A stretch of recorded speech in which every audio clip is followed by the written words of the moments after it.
Good morning and welcome back to DR Sports for another edition of Good Morning Qatar with myself, AGT, and Flex. How are you doing, my friend? I'm good. I'm more tired than yesterday. Yeah. We learnt a lot yesterday about what this trip's gonna be like. Just like in terms of like the work rate and like waking up early, traveling. That was one game. DR Sports is going to be doing up to 3 games a day, like live from here from Qatar. So yeah, that was an eye opener. But listen, opening day down. Speaking to them fans afterwards was what it's all about, man. I mean, we kind of split up and got different stuff. I saw obviously your stuff and vice versa, and it's like when you see fans that weren't even playing yesterday, just there for vibes, just there for vibes, Argentina, man. Brazil, loads of fans. I spoke to Moroccans, Colombians, Swiss fans I spoke to, just there for vibes. Exactly, and we're here for the vibes as well. We're outside the Al Khalifa Stadium as well, where England take on Iran today in their first game of the World Cup, the first meeting of the two teams as well. We did a predicted 11, yesterday, so make sure you go and watch that. And also we did a proper preview for the game too. But being outside here today, you can see the workers about to go into the stadium. I mean, it's a 1 o'clock kickoff back home. It's 7 o'clock, 7 a.m. back home right now. So hopefully when you guys wake up, you'll see this. But again, it's all building up. We've had people saying, come on England and all that stuff already. So you can guarantee that when kickoff comes around, it's going to be booming. The vibe's going to be good. I mean, we've obviously, when you spend time around the stadium a day or two before it, obviously there's no one there, so we're just doing content and stuff like that. But when it's match day, it just hits different. And even now, it's obviously really early and all the fans aren't here yet. But if yesterday's anything to go off, and that was for Qatar against Ecuador, and like I said, there was loads of other nations there just for vibes. I can't wait to see what the other games are like as well. And also I want to see what the support for England's like here. I know we've seen a lot online with people that are based over here supporting England. I just want to see like who has the majority of fans in there. Absolutely, and we can't wait for it to kick off now. But it isn't just England versus Iran today. We've also got a couple of other games as well. But before we get into those, let's check out Lee and Abby's predictions as well for DR Sports Prediction Battle. If you want to get involved at home, please use the link in the description, or even scan the QR code on the screen and get involved and try and beat Lee, try and beat Abby. It's the Who Knows Wins Prediction Battle, where there's 10 topics and they have to say yes or no and predict what they are. So here's Abby, right? She reckons at half-time and full-time, England win the game. Lee goes for that as well, naturally, right? Over 2.5 goals scored. Abby says no. Lee also says no. See, what was we talking about earlier? Probably in the vlog, we was talking about you can't put your hat on England just turning up and dispatching of teams comfortably, 2, 3, 4, you know what I mean? So there you go. You know what, one of the absolute classics here I've just seen, right? Harry Kane to score any time. Abby, yes. Yeah. What do you reckon Lee said? He didn't even put no, he put never. Not on my Nelly. Look, N for never. See? Is that even? That's not even a variable. That's not. You can't even choose never. You can't even choose never. You can't even choose never. That's how much he hates Harry Kane. Honestly, I hope we win this World Cup and Harry Kane gets Golden Boot and scores. Never. We said it to him in the Euros, and he literally stands by it, Lee. Yeah. You can't knock him for that. He's consistent. Presenting the Euro shows last year, Harry Kane was getting a bag of goals, no emotion, nothing, sitting on that sofa. And we were all going mad as well in the studio, and he's just like, literally sitting there, legs crossed, arms crossed.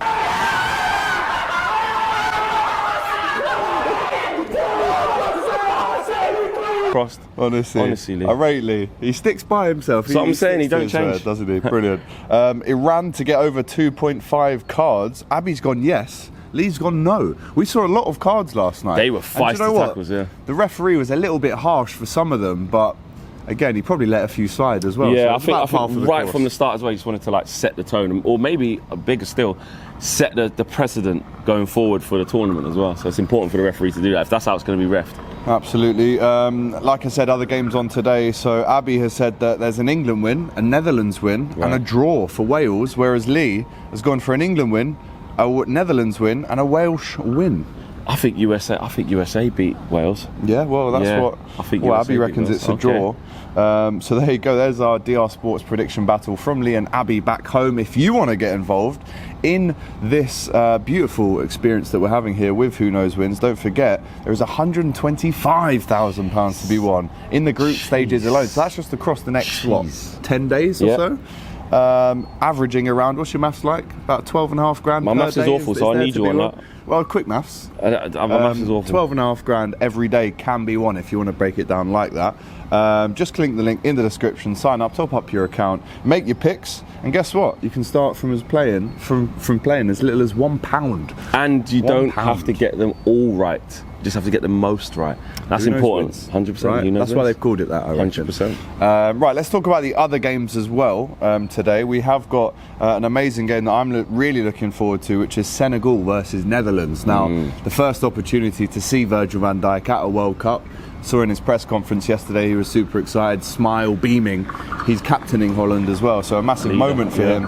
But this is actually, Flex, the first time they've ever played together, right? The Dutch are unbeaten against African opposition at the World Cup, though. 3 wins, 1 draw, while Senegal have never tasted defeat when facing European opposition in the group stage of a competition. See? So there's two. Something's got to go there. Well, it could be a draw, I suppose, but you know, you're anticipating something happening there, and that's just the thing that why the World Cup's amazing, because you look at teams that are from different continents, you look at teams that are used to playing in different conditions, different parts of the world.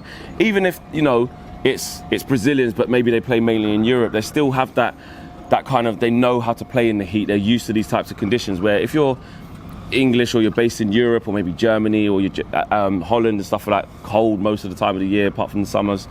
It does play a factor. It does play a factor when it's hot. And Senegal though, it's just such a shame, man. It's such a shame. I'm gutted about Mane. It really is. Gutted, it really is. But obviously, Ismaila Sarr is there. I'm a big fan of his. I'm a big fan of Ismaila Sarr. I think he's destined. To kick on his career at present. I think he's doing well at Watford. Watford fans absolutely love him and have done really well to keep hold of him. But Liverpool linked with him. That's what I mean. And Man United were linked with him as well. I think him and Mane have a very close relationship. He's like a big brother to Ismaila Sarr. I've seen like little things on their social medias and stuff like that. So forgive me, Watford fans. I'm not suggesting that they come and take him, because I know you lot are really fond of him. But also I think that, knowing a lot of fans, I think he'll let him go with his blessings. So Ismaila Sarr definitely, although Mane's not here, I understand that, but I am looking forward to seeing him at World Cup. Yeah, and Van Dijk did say as soon as that injury happened to Mane, he called him, wanted to make sure he was okay. Oh yeah, they would have played against each other. Yeah, exactly, mate, honestly, I'm so gutted for him, for Senegal. But none of Senegal's 8 matches at the FIFA World Cup have ended goalless. Jeez. Having said that, though, their only clean sheet dates back to that 1-0 win against France in 2002, which was against France, and I think the goal was scored by Diop that night. That on the back of that game, that's why we bought El Hadji Diouf. Yeah, bloody hell. On the back of that game, instead of actually signing up an Elka full time. But anyway, another show, another story. He's a disgrace. He is a disgrace and a cheat, literally. Yeah, literally is that. But Holland unbeaten in the last 8 opening games of the FIFA World Cup, winning 6, drawing 2. While Senegal have won both of their openers in the tournament. So all these facts that we're reading out, they all contradict each other. Do you know what? Holland, Netherlands. Did we say Holland or Netherlands? I think we say Netherlands. I think we should just keep it the Netherlands. They're an interesting proposition, because I look at like their transition that they've gone through from not doing too well, and now obviously being at this World Cup under Louis van Gaal as well. Obviously they've been at World Cups before with Louis van Gaal, and I just find them a bit like, I can't judge how good they're going to. Yeah, really, as a footballing nation. 100%. Take yourself back to 1988, right? The Van Basten volley, Euro '88, total football they called it, didn't they? Unbelievable. If you fast forward since then, really disappointing in terms of not even qualifying, going 100%. And even players when they did have the Seydorfs, the Davids, the Kokus, the Boers, that top draw play, Kluiverts, and they still didn't manage to, Van der Sar in goal. They didn't manage to hit like even higher heights for how talented that squad was. But even this new age team, you're looking at players like Depay, I'm looking at De Jong, there's players like Van Dijk now, strong, big, powerful players who you want to see them elevate the Netherlands to a new level. From a Man United perspective, Donny van der Beek, not even there, not even considered, wild, way off it. Like, form just fell off a cliff since he come Man United. It hasn't worked out for him. With Louis van Gaal as the manager as well, they've got a young Jurien Timber as well from Ajax, fantastic young player. Man United, we're looking at him, and I'm pleased for Terrell Malacia as well. It's his first World Cup as well. So I have got my Man United hat on, kind of just looking to see how those players do as well, and Frankie de Jong as well. Eyes are always going to be on him. I guess the best they've done in the World Cup sense is get to that final against Spain in 2010 when Nigel de Jong boom, karate kicked Xabi Alonso in the chest. Base. I can't even believe that was only a yellow card. Who was that? Clattenburg. It was. I can't remember who was the ref. Or was it Kalina? I can't remember. No, it wasn't Kalina. Yeah. Kalina was long gone by then. Yeah. But I'm really looking forward to it. I mean, again, there's a couple of stats here about Mane which I can't read out anymore, which makes me really sad. Yes. But Memphis Depay now touted around for less than 5 million by Barcelona to be sold maybe in January. He's kind of a bit part player at this stage. Would you take him for your squad depth? I would, you know. Yeah. I think. Could he be your Shaqiri? Like just that guy I think maybe. I mean, he's going to demand a lot of wages, but he's a different player, I think, and I'll give him the benefit of the doubt that he's changed since his move to United, because when he was there, Gens didn't work out. A ghost. Didn't work out, man. But he's gone away. Done away in France, and then obviously Barcelona now as well. Career-wise, you know, he's done well since Manchester United. So he's actually directly involved in more goals than any other player in the qualifiers for this tournament, with 18, scoring 12 and assisting a further 6 in 10 games. Jeez. What a record that is, by the way. So at national level, he's turning up, and he's one of the more experienced players, one of the star names in that Netherlands squad. Is Wijnaldum in the squad? No, he's injured, isn't he? Oh, is he injured? Oh, yeah, he got injured from Roma. From Roma. Oh, broke his leg. Shit. Under Jose Mourinho. So. Oh, that's bad. Do you know what? There's really Bergwijn as well. Yeah, they've got Bergwijn's in there. Yeah. So looking forward to seeing him do something as well. But you know, we're robbed of seeing Mane. We're robbed of seeing Wijnaldum in this game. But hey, it's still going to be a belter. Louis van Gaal's third spell as the Netherlands. He loves going back, man. He loves going 71 now. Jeez. LVG. Not LV General. Louis van Gaal's army. Sheikh Smash or Kishum.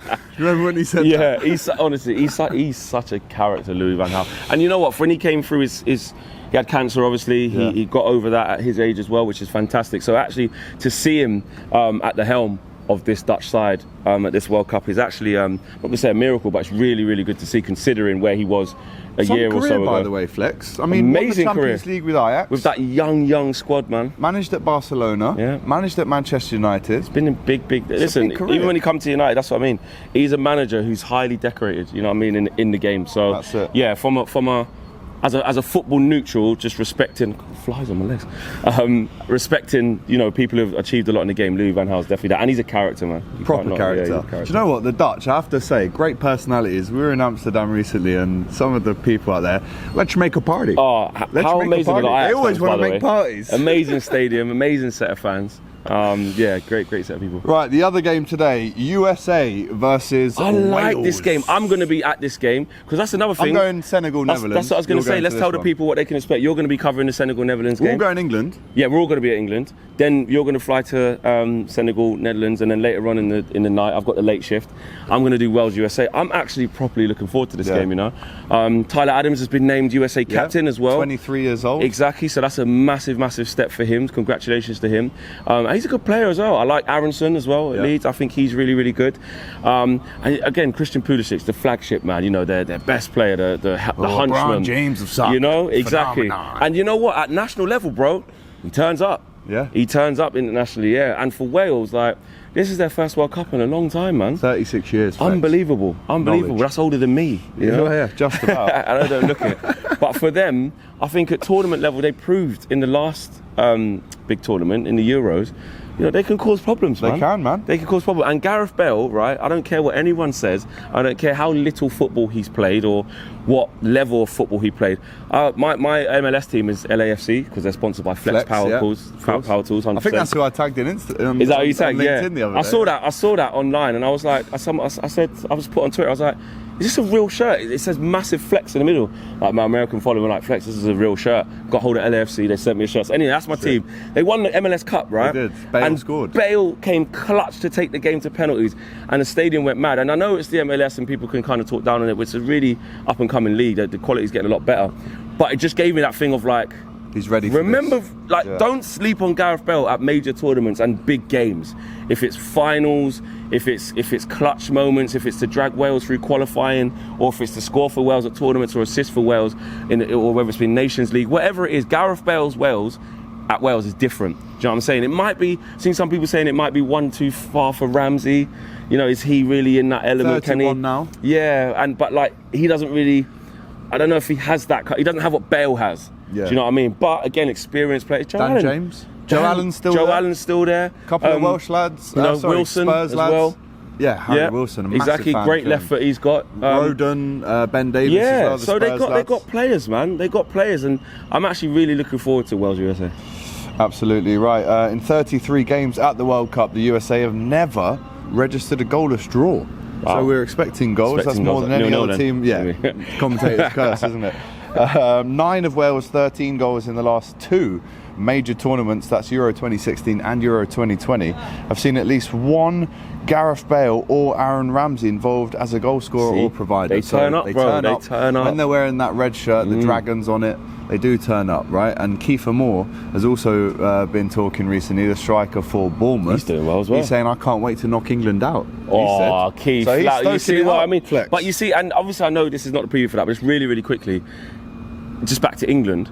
This is why it's so important for England to just get the W against Iran, you know, because when you get like British ties, like, you know, you just don't know. If England have to look when we played England in the Euros at Wembley, 0-0. 0-0, mate. Everyone was losing their mind, saying we're this, we're that. And I know we went on to obviously go far, but that particular game, I remember Tottenham, Scotland, yeah, 0-0. They just camped in. They were difficult to beat. They were solid.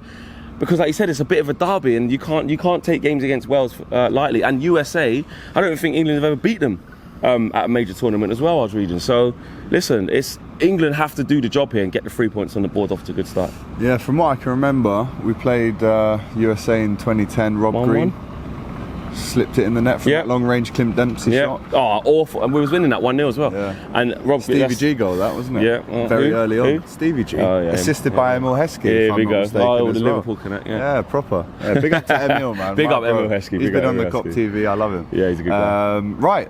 What a show that was, by the way. Good morning, Qatar. Good morning from us here outside the Khalifa Stadium. If you're watching back home, make sure you smash the likes, and make sure that if you're at home as well, you can also watch the watch-alongs in the studio. We've had a great watch-along yesterday. I saw Ty, Matisse, Abby, Doyle laughing. Doyle in his Nigeria shirt. Beautiful to see. This is what the World Cup's about. Good vibes, man. 100%. I'm in my Mexico shirt today. I think it's a lovely shirt. Yesterday, I was just quickly before we sign off. I was just obviously we was both with the Ecuador fans. I was just going, Ecuador. No reason. Don't you? No it's infectious. I don't care who you are, how tribal you are about your country.